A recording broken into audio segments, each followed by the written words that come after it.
Buenas noches, bienvenidos a La Verdad Editada, el noticiero donde la historia se cuenta desde quien tiene el micrófono. Hoy hablaremos de dos hombres que, según ciertos medios, salvaron nuestros países, aunque otros digan que los hundieron en violaciones a los derechos humanos. Desde Colombia y Perú analizaremos cómo la prensa ayuda a construir la imagen de orden y seguridad de Alberto Fujimori y de Álvaro Uribe. Dos nombres, dos países, un mismo libreto mediático.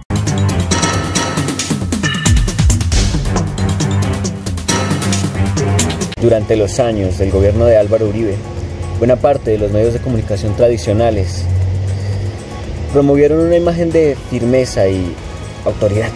Las palabras seguridad democrática se convirtieron en un mantra, y los medios ayudaron en esto.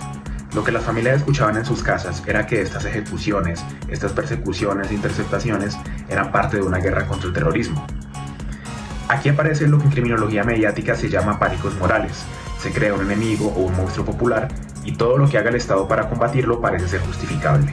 Incluso cuando ya habían denuncias, los medios dominantes los tomaron con guantes de duda. Supuestas víctimas, supuestos excesos, casos aislados. Esto no es neutralidad.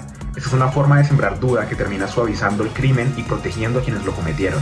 Porque claro, que son unos falsos positivos frente a los buenos titulares. Uribe aumenta la confianza inversionista y devuelve la tranquilidad al país. Así titulaban los periódicos mientras las víctimas de ejecuciones extrajudiciales clamaban justicia, mientras muchos medios se limitaban a reproducir comunicados oficiales del ejército sin mediar la fuente. Aquí aparece la negación. No la negación vulgar, sino la que describió Stanley Cohen. El fiscal general de la Nación aseguró que los jóvenes desaparecidos de Soacha fueron dados de baja en combate. No fueron a recoger café, iban con propósitos delincuenciales y no murieron un día después de su desaparición, sino un mes más tarde. Esto es negación interpretativa. Se niega el hecho, se niega su significado. El crimen se vuelve culpa de la víctima y el Estado ejecutor queda moralmente intacto. El problema no solo fue el silencio, sino también en el marque. Incluso cuando los medios sí hablaban de las violaciones, lo hacían con un lenguaje anestesiado. Supuestas víctimas, supuestos abusos, casos aislados, pero esto no es neutralidad. Esto es una forma de sembrar duda que diluye la responsabilidad del Estado y desplaza la verdad hacia la sospecha. Zaffaroni diría que aquí el poder punitivo se vuelve poder narrativo. Fabrica quién merece vivir y quién merece morir. Y la prensa lo amplifica. Gracias a ustedes en los medios de comunicación, a todos los medios de comunicación de Colombia, al margen del tema político, expreso mi gratitud a Vicky Dávila y a Semana, que en su momento revelaron ante la opinión pública los fundamentos de este proceso. Esto es otra forma de negación, la negación implicatoria. Ya no se oculta el hecho, se exige que el país mire hacia otro lado y se convierte a un presidente sindicado de 6.412 ejecuciones extrajudiciales y culpable de los delitos de fraude procesal y tener vínculos con grupos paramilitares en un perseguido político, un mártir mediático. Cohen lo decía, cuando la negación se institucionaliza, la mentira deja de ser mentira y se vuelve sentido común. Incluso, tras el Acuerdo de Paz de 2016 y la creación de la Jurisdicción Especial para la Paz, la JEP, la prensa tradicional sigue desempeñando un papel ambivalente. La justicia transicional, con sus logros en reconocimiento, a menudo es enmarcada por los grandes medios de comunicación desde una perspectiva de orden público. Retomemos el caso que desgarra más la imagen de la seguridad democrática, los falsos positivos. Para quienes no han escuchado o no estén familiarizados con el término, esto no es un error contable, sino que es un caso de criminalidad estatal que, según la JEP, le ha cobrado la vida a más de 6.402 personas. El término falso positivo es un eufemismo técnico, tomado de la estadística y la lógica binaria, cuando un resultado da positivo cuando en realidad debería ser negativo. Pero la realidad colombiana se refiere al macabro modus operandi de las unidades del Ejército Nacional que ejecutaban civiles desarmados. Los vestían con uniforme de guerrillero y los presentaban como muertos en combate, para alzar sus cifras operacionales. ¿Qué ganaban los militares? Medallas, ascensos y permisos. Desde la criminología, esto encaja en el concepto de delincuencia de cuello blanco o estatal, o más precisamente, un crimen de Estado. no fue un acto impulsivo o unas manzanas podridas, sino un patrón criminal sistemático ejecutado por agentes de la fuerza pública, quienes aprovecharon su posición de autoridad para cometer estos hechos. La motivación económica y burocrática actuó como un potente incentivo desviado dentro de la estructura militar.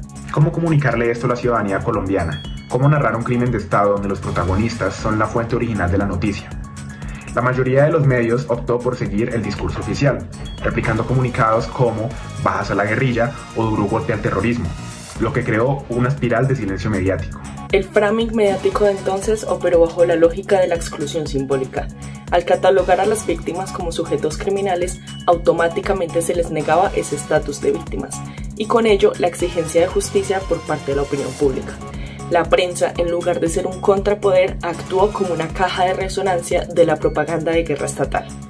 Durante los primeros años de la seguridad democrática de Uribe y el auge de los falsos positivos, la cobertura mediática fue prácticamente nula. En 2003 solo hubo un artículo a nivel nacional y en 2005 solo 5. Esto refuerza la idea de que el control de la información oficial y el framing pro guerra logró invisibilizar los crímenes. Luego la cifra empieza a crecer, pasando a 55 artículos en 2016 y 34 en 2007. Esto coincide con el momento en el que las denuncias de organizaciones de derechos humanos y la presión internacional comienzan a romper el cerco mediático. El escándalo de Soacha y la posterior intervención del Ministerio de Defensa en 2008 marcan el punto de inflexión.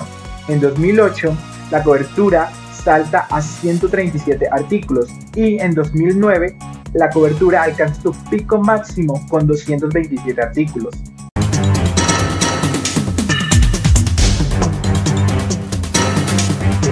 En Perú, la historia fue parecida. Alberto Fujimori fue presentado como el líder que derrotó a Sendero Luminoso y devolvió la estabilidad económica. Pero mientras tanto, su gobierno implementaba un régimen autoritario, con censura de prensa, desapariciones forzadas y violaciones sistemáticas de los derechos humanos. Completamente de acuerdo, Sam, pero lo curioso es cómo los medios lograron vendernos la idea de que esto era necesario, casi como si quisieran instaurarnos subconscientemente el miedo a algo. Sí, porque el discurso del miedo fue la mejor herramienta. Si no hay Fujimori, vuelve el terrorismo. Fujimori encontró también en los medios de comunicación la vía perfecta para minimizar y dejar lo negativo para sus opositores y acumular para su propia persona las imágenes positivas, como las nuevas normas y las buenas medidas.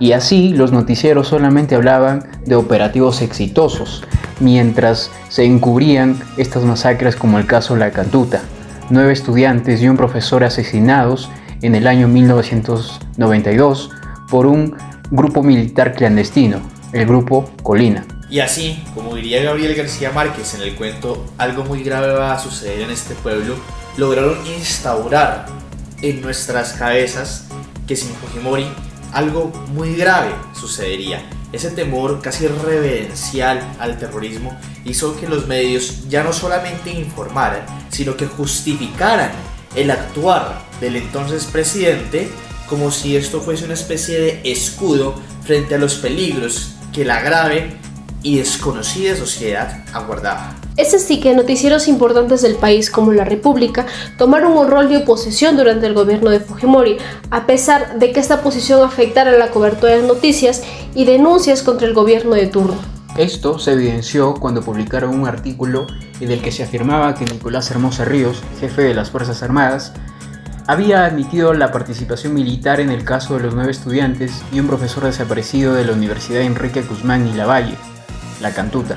Este hecho propició que las Fuerzas Armadas emitieran un comunicado acusando a este medio de sensacionalista. Sin embargo, el diario continuó sus investigaciones y esto propició que publicara un informe donde señalaba dónde habían sido enterrados los cuerpos de los 9 estudiantes y del profesor de La Cantuta, propiciando así que otros medios continuaran con la cobertura. Poco después, El Comercio también comenzaría a cubrir el caso, aunque con un tono más prudente. Se investiga que un presunto operativo militar habría terminado con la detención de 10 personas en La Cantuta, así publicaba el diario El Comercio en abril.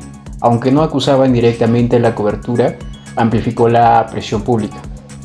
Pero el giro decisivo vino después. En Perú, la revista Sí publicó un informe explosivo, un mapa detallado que explicaba los sitios donde podían encontrarse los cuerpos. Afirmando que la información provenía de fuentes militares internas, este artículo marcaría un antes y un después, pues obligaría a las autoridades a intervenir directamente. El terreno de Cieneguilla podría contener restos humanos, advertía la revista. Semanas después, las excavaciones confirmaron exactamente eso. Por otro lado, mientras algunos diarios y revistas empezaban a denunciar la desaparición de los estudiantes y del profesor de la Cantuta, existía otro bloque mediático que en ese entonces defendía firmemente las acciones del gobierno de Alberto Fujimori. Era una época marcada por el miedo al terrorismo y por un control creciente de la narrativa pública. Periódicos como El Expreso mencionaban en sus noticias que los defensores del régimen justificaron la matanza como una matanza por revancha por parte de los agentes de seguridad del Estado contra el Sendero Luminoso. El congresista Gilberto Ciura afirmó que este caso se trataba de una conspiración contra el gobierno del presidente Fujimori, aduciendo que los desaparecidos de la Cantuta pudieron haberse autosecuestrado, lo que simplemente evidenciaba una teoría de conspiración inverosímil para sembrar duda en la opinión pública y desviar la atención de la verdadera evidencia. Eran terroristas. Esta fue la frase que se decía para justificar la matanza de estas personas por la supuesta peligrosidad que estas víctimas representaban solamente por pertenecer al Sendero Luminoso, sin que la justicia hubiera demostrado un vínculo alguno. Cuando se reveló la implicancia del Grupo Colina y se encontraron los restos, la justificación se centró en proteger a los autores materiales. Fujimori en 1995 promulgó las leyes de amnistía 26479 y 26492, con el objetivo de dar libertad a los miembros del Grupo Colina, que habían sido sentenciados. Los diferentes medios argumentaban que estas leyes eran necesarias para pacificar y evitar la desmoralización de las Fuerzas Armadas, que tanto habían luchado contra el terrorismo. Estas leyes fueron criticadas por obstaculizar la justicia y la verdad para las víctimas de violaciones de derechos humanos, como el caso Cantuta. No fue hasta años después, con procesos judiciales y con la Corte Interamericana de Derechos Humanos, el 30 de noviembre del año 2007, fue en donde se reveló la verdad. Alberto Fujimori fue encontrado culpable por los crímenes de lesa humanidad, como el caso de la Cantuta, y así los medios de comunicación que antes callaron y ocultaron tuvieron que reconocer la magnitud de sus errores. De la misma forma, esas leyes de amnistía que beneficiaban a los miembros del Grupo Colina resultaron inaplicables al caso de la Cantuta, ya que se confirmó que ello no podría ser aplicable a casos de suma gravedad como lo son las violaciones de los derechos humanos. Hoy los noticieros siguen moldeando realidades, cambian los nombres, pero el guión sigue siendo el mismo. Ese contraste profundo entre el miedo, la justificación y la abierta denuncia marcaría el caso de la Cantuta en Perú, y la prensa peruana en los 90s sería testigo de cómo el uso de la herramienta de los pánicos morales terminaría calando en la sociedad y en la mentalidad hoy en día de los peruanos. Tanto así que, décadas después, aún hay quien justifica el actuar de Fujimori, y aún su ideología y todo su legado tiene una fuerte presencia dentro de las instituciones peruanas, ya que pocas cosas calan tan profundo en una sociedad y echan raíces tan duraderas como el miedo.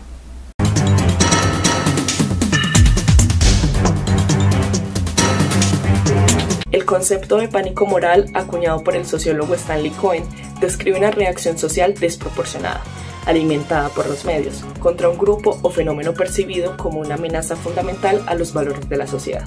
En Colombia, el pánico moral no se centró directamente en la víctima, sino en el enemigo percibido, la guerrilla y el terrorismo. Así, la prensa, al amplificar el discurso de la seguridad democrática y el miedo al terrorismo, convirtió al Estado ejecutor en el héroe moral de la nación, eliminando a las víctimas de toda la ecuación, haciendo que este pánico moral sirviera como mecanismo de justificación social para los crímenes del Estado. El caso de los falsos positivos demuestra cómo los grandes medios pueden actuar como agentes de control social que trabajan en tándem con el control político, en lugar de ser un contrapoder.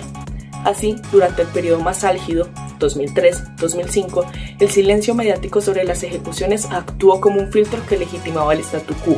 La verdad no era no reportada, sino excluida de la esfera pública, para así mantener la narrativa de éxito militar.